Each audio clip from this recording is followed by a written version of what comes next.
بسم اللہ الرحمن الرحیم۔ السلام علیکم ورحمۃ اللہ وبرکاتہ۔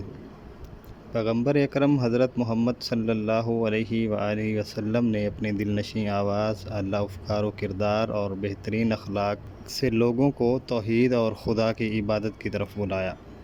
وہ لوگ جن کی فطرت پاک تھی اور خدائے حقیقی کی تلاش تھی، آپ پر ایمان لے آئے اور خدا پرست بن گئے۔ جو دین کے دشمن اور بت پرست تھے، انہوں نے آپ کی بات نہ مانی اور ہمیشہ اسی کوشش میں رہے کہ کسی طرح آپ کی آواز کو دبا دیا جائے اور توحید کی اس شمع کو بجھا دیا جائے۔ وہ لوگ ہمیشہ پیغمبر خدا کی بات کو جھٹلاتے اور ان کے بارے میں افواہیں پھیلاتے۔ مسلمان اور دیندار لوگوں کے حوصلے اور جذبے کو پست کرنے کی فکر میں لگے رہتے۔ ہر جگہ یہی کہتے کہ وہ خدا کا رسول نہیں ہے، وہ غیب کی باتیں نہیں جانتا، کیونکہ اگر جانتا ہوتا تو ضرور بیان کرتا۔ مشرکین اور بت پرستوں نے ایک گروہ کو نجران بھیجا تاکہ وہاں جا کے یہودی علماء سے کچھ سوالات معلوم کریں اور پھر ان کے سوالات کا جواب رسول اسلام سے جا کر پوچھتے ہیں تاکہ وہ ان کا جواب نہ دے سکیں۔ وہ لوگ سوال پوچھ کر مکہ واپس آئے اور حضور صلی اللہ علیہ وآلہ وسلم کے چچا جناب ابو طالب سے کہا، تمہارے بھتیجے کا کہنا ہے کہ خدا کی طرف سے اس پر وحی نازل ہوتی ہے۔ ہم کچھ سوالات لے کر آئے ہیں، اگر اس نے صحیح جواب دے دیے تو ہم بھی اس کی تائید کریں گے، اور اگر جواب نہ دے سکا تو پہلے کی طرح اسے جھٹلاتے رہیں گے۔ جناب ابو طالب علیہ السلام نے فرمایا کہ رسول خدا سے جو کچھ بھی پوچھنا چاہو پوچھ لو۔ انہوں نے رسول خدا سے 3 سوال پوچھے، جن میں سے ایک سوال اصحاب کہف کے حوالے سے تھا۔ ان کا سوال تھا کہ وہ جوان جنہوں نے ظالم بادشاہ سے ڈر کر ایک غار میں پناہ لی تھی، ان کی داستان کیا تھی، یہ آپ ہمیں بتائیں۔ دوستو، یہاں سے شروع ہوتا ہے ہمارا آج کا موضوع، یعنی مشرکین کے سوال کا جواب جو رسول خدا نے ان کو دیا۔ آگے بڑھنے سے پہلے آپ سے گزارش ہے کہ اگر آپ ہمارے چینل نشاط میڈیا پر نئے ہیں تو برائے مہربانی ویڈیو کو پورا دیکھا کریں، ویڈیو کو لائک کیا کریں، دوستوں کے ساتھ شیئر کیا کریں اور چینل کو سبسکرائب کرتے ہوئے گھنٹی کے بٹن کو لازمی دبا دیا کریں۔ چلیے تو دوستو شروع کرتے ہیں کہانی اصحاب کہف کی۔ دقیانوس ایک بادشاہ تھا۔ اس نے اپنے ظلم و ستم اور فوجی طاقت کے بلبوتے بہت بڑی سلطنت حاصل کی اور اپنے لیے بہت ہی عالیشان محل بنوایا۔ غرور اور تکبر کے ساتھ تخت پر بیٹھا، اپنے لیے کچھ وزیر اور کچھ محافظ بھی رکھے۔ سلطنت اور تخت حاصل کرنے کے کچھ عرصے بعد ہی اس نے خدائی کا دعویٰ بھی کر دیا۔ اپنے درباریوں اور باقی تمام رعایا یعنی سب لوگوں سے کہا کہ اب صرف میری اطاعت اور عبادت کرو، جو کوئی بھی میرا حکم کی مخالفت کرے گا اسے سخت سزا دوں گا۔ اسی طرح دوستو کچھ سال گزر گئے۔ ایک دن وہ غرور اور تکبر میں مست اپنے تخت پر بیٹھا ہوا تھا۔ ایک آدمی تیزی سے دوڑتا ہوا آیا اور خبر دی، بادشاہ سلامت، ابھی خبر ملی ہے کہ ایک لشکر تیزی سے ہماری طرف حملے کے لیے بڑھ رہا ہے اور ہماری سرحد میں داخل ہو گیا ہے۔ یہ خبر سنتے ہی دقیانوس کے چہرے پر ہوائیاں اڑنے لگیں اور ڈر کے مارے اس کے چہرے کا رنگ پیلا پڑ گیا۔ یہ دیکھ کر اس کے وزیر اور درباری بھی تعجب میں پڑ گئے کہ ابھی تو اس نے خدائی کا دعویٰ کیا ہوا ہے، اب کیا ہوگا؟ اس کا ایک وزیر سوچنے لگا کہ دقیانوس تو خدا ہونے کا دعویٰ کرتا ہے اور کہتا ہے کہ تمام چیزیں میرے قبضے میں ہیں، لیکن وہ خود بھی دوسرے لوگوں کی طرح ایک عام آدمی ہے، کیونکہ وہ کھاتا ہے، پیتا ہے، کھانے پینے کا محتاج ہے، کبھی خوش ہوتا ہے، کبھی غمگین ہوتا ہے، کبھی ڈرتا ہے، کبھی جاگتا ہے اور کبھی سو جاتا ہے۔ یہ سب کام تو خدا کے نہیں ہو سکتے اور یہ صفات خدا کے لیے نامناسب ہیں۔ کچھ دن بعد اس کے گھر اس کے کچھ دوست آئے اور دقیانوس کے خدا ہونے کے سلسلے میں باتیں ہونے لگیں۔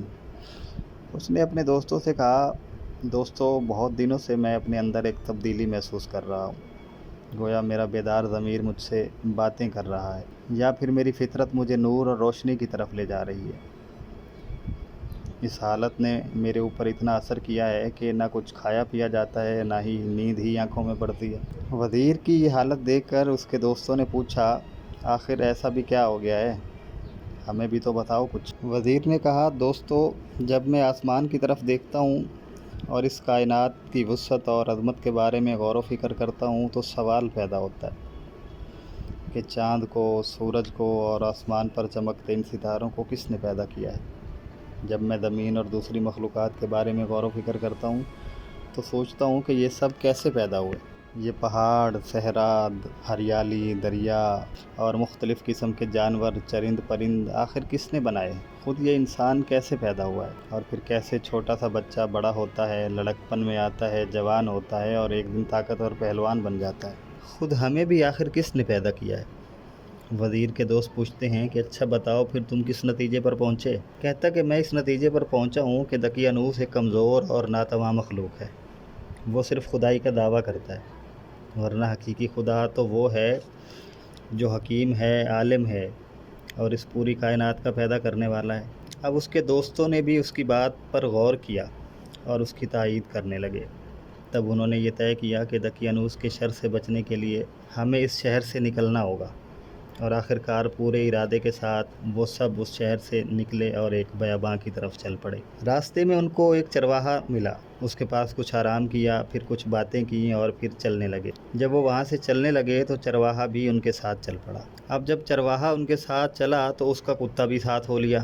انہوں نے کہا اس کتے کو کیوں ساتھ لا رہے ہو؟ یہ کتا ہمارے لیے خطرہ پیدا کر سکتا ہے اور اس کے ذریعے سے دشمن ہم سے باخبر ہو سکتا ہے۔ انہوں نے بہت کوشش کی کہ کسی طرح کتے کو بھگا سکیں، مگر کامیاب نہ ہوئے۔ پھر چرواہے نے کہا یہ مجھ سے مانوس ہے، اسے آنے دو، ہو سکتا ہے یہ ہماری حفاظت کے کام آئے۔ یہ مجھ سے مانوس ہے، اس لیے اگر یہ بولا تو میں اسے خاموش کرا دوں گا۔ صحراؤں اور پہاڑوں سے گزرتے ہوئے وہ ایک غار کے پاس جا پہنچے اور سوچا ذرا چل کے آرام کر لیتے ہیں۔ سب لوگ آرام کے لیے لیٹ گئے۔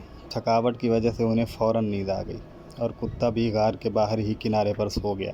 دوستو یہ غار اتنا بڑا تھا اور اس غار کا دروازہ بھی اس طرح کا تھا کہ جب سورج طلوع ہوتا تو سورج کی کرنیں سیدھی اس غار میں پڑتی تھی، اور جب سورج غروب ہوتا تھا تب بھی ایک بار روشنی غار میں پڑتی تھی۔ یہ ایمان والے سالے جوان سالوں تک کیسے ہی غار میں سوئے رہے۔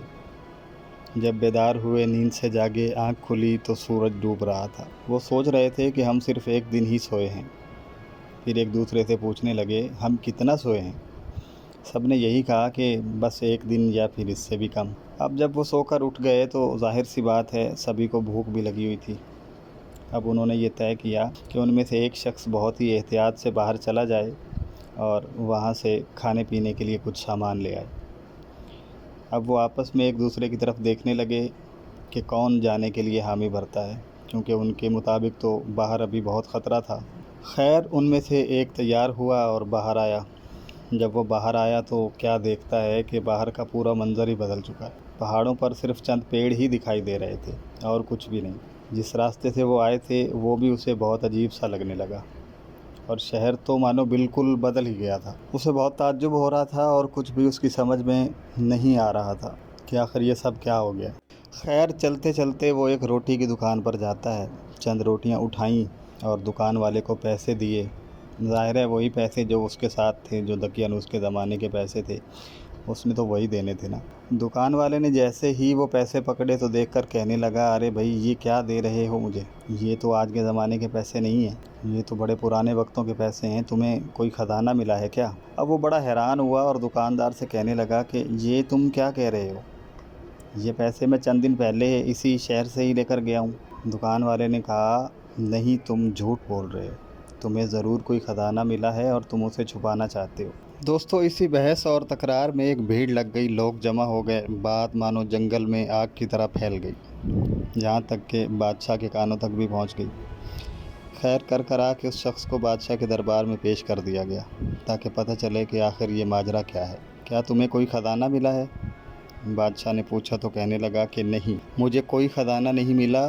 میں جب اس شہر سے نکلا تو لوگ مجبور تھے کہ دقیانوس کی عبادت اور پرستش کریں، اور جب واپس اس شہر آیا ہوں تو سب کچھ بدلا ہوا ہے۔ بادشاہ غصہ ہوا اور کہنے لگا کہ تم نے یہ ساری کہانی اس لیے گڑھی ہے کہ تم ہمیں بیوقوف بنا سکو۔ تمہیں پتہ ہے کہ ہمارے پیغمبر عیسیٰ علیہ السلام نے فرمایا ہے کہ اگر کسی کو خزانہ مل جائے تو اس کا 5واں حصہ اس سے لے لیا جائے اور باقی اس کے حوالے کر دیا جائے۔ اب وہ شخص کہتا ہے کہ آخر آپ لوگ میری بات کیوں نہیں مان رہے؟ میں جو کچھ کہہ رہا ہوں حقیقت ہے اور میں اسی شہر کا رہنے والا ہوں۔ اچھا ٹھیک ہے، اگر تم اسی شہر کے رہنے والے ہو تو ضرور تمہارا گھر بھی ہوگا۔ ہاں بالکل میرا گھر ہے، آئیے میں آپ کو اپنا گھر دکھاتا ہوں۔ اب بادشاہ اور کچھ اور لوگ اس کے ساتھ گئے۔ وہ شخص ایک گھر کے سامنے کھڑا ہو گیا کہا یہ میرا گھر ہے۔ گھر کا دروازہ بجایا، اندر سے ایک بوڑھا شخص نکلا۔ پوچھا کون ہے، کیا کام ہے؟ بادشاہ نے کہا اس شخص کا کہنا ہے کہ یہ گھر اس کا ہے اور اس کی کہانی بھی بڑی عجیب ہے۔ بوڑھے شخص نے اس سے پوچھا تو اس نے ایک نام اور گھر کی نشانیاں بتائیں۔ وہ بوڑھا شخص اس کے قدموں میں گر گیا اور اس کے ہاتھ چومنے لگا۔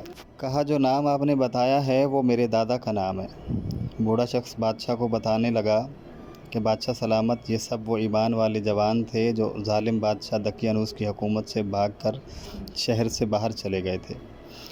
یہ سب سچ کہہ رہے ہیں۔ بادشاہ اور دوسرے لوگ بھی اس جوان کا احترام کرنے لگے۔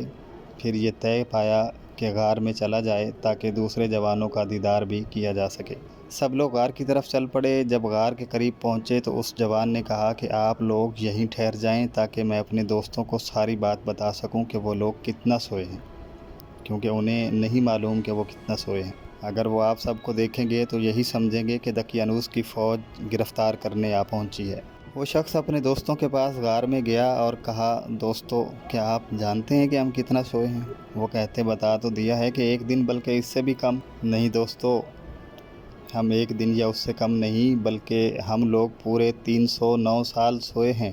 دقیانوس بہت سال پہلے مر چکا ہے اور اس کے بعد خدا نے ایک پیغمبر بھیجا ہے جس کا نام عیسیٰ ابن مریم ہے۔ خدا کے حکم سے وہ بھی آسمان پر چلے گئے ہیں۔ اس وقت کا بادشاہ اور باقی سب لوگ اسی پیغمبر کے ماننے والے ہیں اور سب لوگ آپ کے دیدار کے منتظر ہیں۔ اس کے دوست حیرت سے اس کی بات سن رہے تھے۔ پھر ان میں سے ایک نے کہا یہ تم کیا کہہ رہے ہو؟ کیا تم یہ چاہتے ہو کہ ہم لوگوں کے لیے عبرت بنیں؟ سب نے کہا پھر اب کیا کیا جائے؟ آؤ سب خدا سے دعا کرتے ہیں کہ دوبارہ ہمیں اسی طرح اپنی بارگاہ میں بلا لے۔ خدا نے ان کی دعا قبول کی اور پھر وہ سب ہمیشہ کے لیے سو گئے۔ جب بہت دیر ہو گئی، بادشاہ نے دیکھا کہ باہر کوئی نہیں آیا تو بادشاہ اور اس کے سپاہی اندر گئے۔ دیکھا تو وہ سب کے سب اس دنیا سے جا چکے تھے۔ بادشاہ نے کہا کہ اس غار کو ایک عبادت گاہ کی شکل دے دی جائے تاکہ قیامت تک یہ ایک یادگار رہے۔